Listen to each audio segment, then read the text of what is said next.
Rally games tend to appeal to a certain niche of sim racers who are die-hard rally fans, whether it's local rallies or major international events such as the World Rally Championship. A sim like Richard Burns Rally is an example of a rally game that managed to hit the mark for its time. Fast forward 20 years later and many fans are still playing it. Additional content made by dedicated fans have added to the game over the years. Sadly though, not many games of its kind have had the same success as RBR, as they don't offer the same kind of features nor the kind of physics that RBR has. However, some have gotten close, especially in recent times. One of those is the Dirt Rally series, particularly Dirt Rally 2.0. At the time of writing this script, it's currently sitting at a player count of 1,700 people in the last 30 days. If you're new to the channel, then welcome. My name is Stuart from SB Simulators and I welcome you to my show Honest Reviews, the series that goes against the status quo of paid reviews to give you a brutally honest opinion on a product while sending fanatics of other games into complete meltdown over someone having a different opinion to them. All my reviews are unsponsored, meaning you, the viewer, will get my opinion alone and not what the manufacturer wants you to see, nor does it include another person's opinion. The series has products which are available to purchase at the time through either physical or digital distribution, and are fully released products that have long or just left early access. With that, here is my honest review on Dirt Rally 2.0.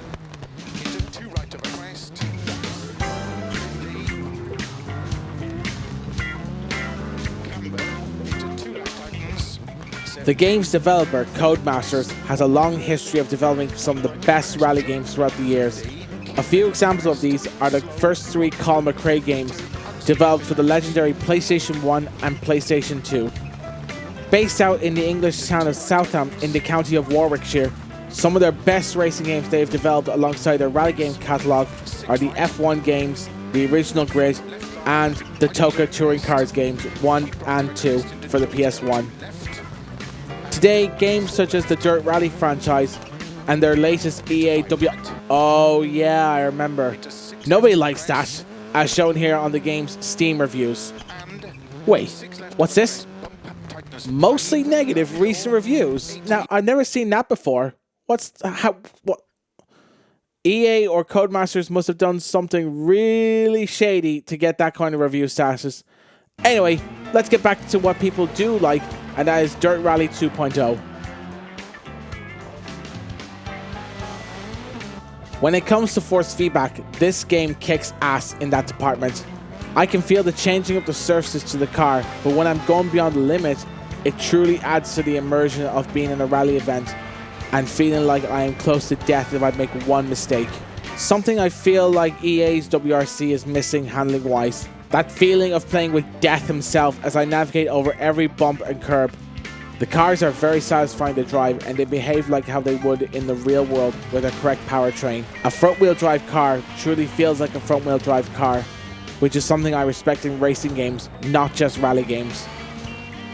Group B rally cars as well feel like absolute death machines as well, just like how they did in their heyday, which makes them more fun to drive, especially the four-wheel drive monster of the Audi Sport Quattro and the rear-wheel drive Lancia 037. A lot of the cars in general are loads of fun to drive and they have their own unique personality and handling characteristics, which really adds to the physics of the game. Jumps especially get exciting when the car takes flight.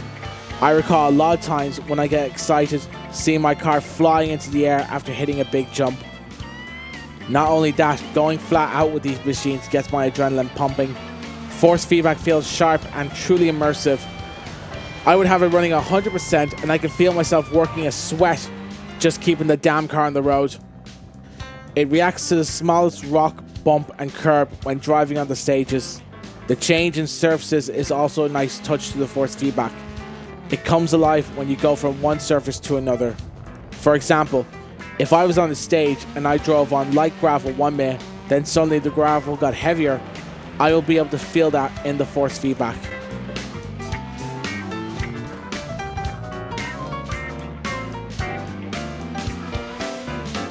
Unlike EA'S WRC's piss poor excuse for graphics, Dirt Rally 2.0 shows how it's really done. It looks vibrant and very polished, making it a truly presentable environment in the game. I'm playing it on high settings and I can see a lot of details on the textures of the environment and on the cars as well. Even the dirt effects in this game are well rendered, and seeing the dirt and gravel kicked up by the cars as well as seeing them getting covered in dirt truly shows the attention to detail by Codemasters. The best bit was EA wasn't involved in developing the graphics, so automatically it was guaranteed to be great. Reflections and lighting are fantastic. Sometimes I forget I'm playing a video game and not driving in the real world. It truly adds to the already blooming, rich environment on the stages of the game. Even on high settings, this game has really good performance. I tested the FPS on my system and it would consistently run between 90 and 120 frames per second with no stuttering or FPS drops whatsoever, which really makes the experience of this game truly worth it. In terms of system specs, if you are someone using a 2-core processor, then it should run okay on your system. Even with a low-end GPU like the GTX 650 Ti, should be enough to get at a decent frame rate, provided you dial in the settings correctly. Recommended by the dev team is a high-end processor with 6 to 8 cores, along with a GTX 1070 or better in your computer to get the best performance and graphics possible. But if you have a high-performance PC in general, you should be able to run it with little to no issues whatsoever.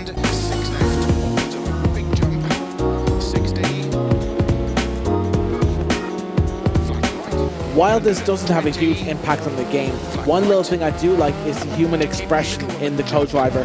The pitch in his voice changes as you drive faster on the stages. Some co-drivers in other games stay in the one pitch, which isn't anything too bad, but generally I do like how Codemasters really added that human expression to the co-driver, adding a lot to the immersion of Dirt Rally 2.0. Career mode is also a lot of fun. You get to run your own rally team by purchasing and maintaining cars so they can be at their best performance when you go to the next rally event. Not only are you the boss of the team, but you're also the driver for the team as well. You can also earn in-game credits which you can use to purchase cars, repair and upgrade them.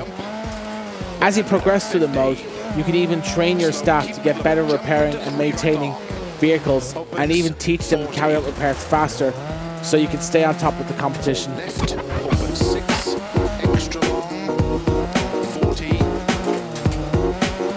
It's hard for me to find something to dislike about Dirt Rally 2.0, but if I did have one nitpick about it, it's the lack of stages in the game. For example, these two stages, Pascurai and Cagliari, I'm hoping I'm pronouncing those names correctly, are the exact same stages, just going in the opposite directions of each other. Again, it's not necessarily a bad thing, but it's just something I couldn't help notice when driving on the stages and seeing the similar landmarks in different places. For example, in the Finland rally, there are 12 stages. However, half of them are reverse stages, so when you shrink that number, there are only 6 areas to go racing in Finland. Dirt Rally 1 had a similar thing as well. But overall, I can forgive this because the stages are really well made, and I generally prefer quality over quantity.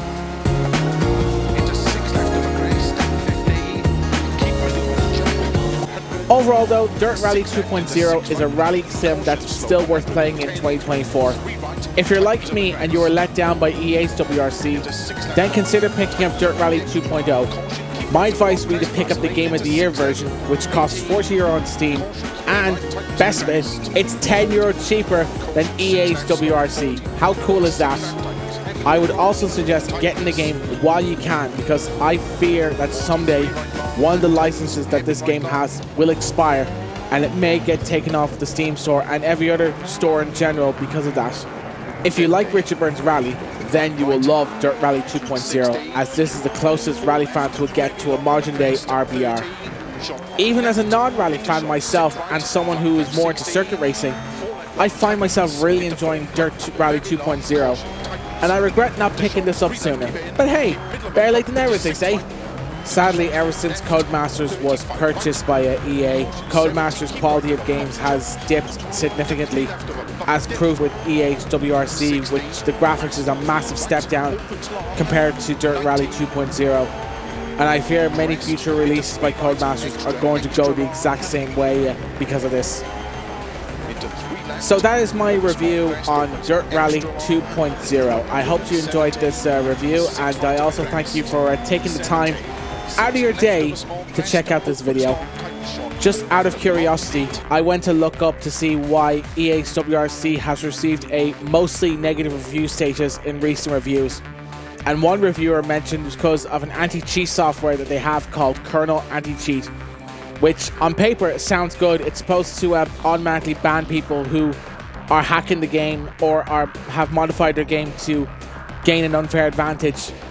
But in actual reality though, is that it is very susceptible to hacking, meaning if a hacker gets into your computer while the anti-cheat system is active, essentially you're f***ed, because that hacker has access to everything on your computer, all your passwords, all your credit card information, and including all the files you have access there. So I can see why EA'S WRC received a negative review status there.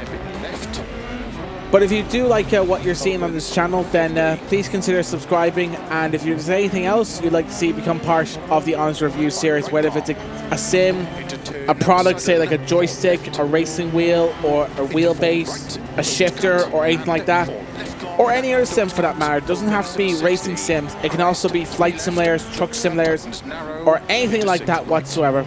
Provided, of course, it's available to purchase through either physical and digital distribution, and it's not in any form of early access either, examples being alpha or beta testing for that matter.